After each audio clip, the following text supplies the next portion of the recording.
Hi friends, good afternoon. ఇవాళ మా ఇంట్లో మామిడికాయ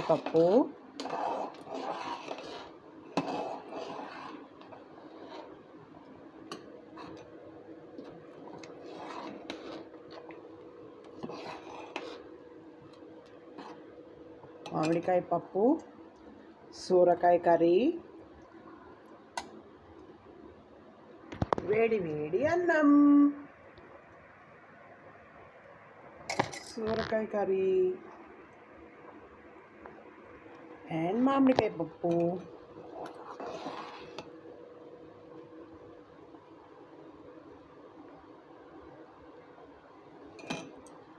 Okay friends, thank you for watching. Please like, share and subscribe to my channel. Thank you friends for watching my video.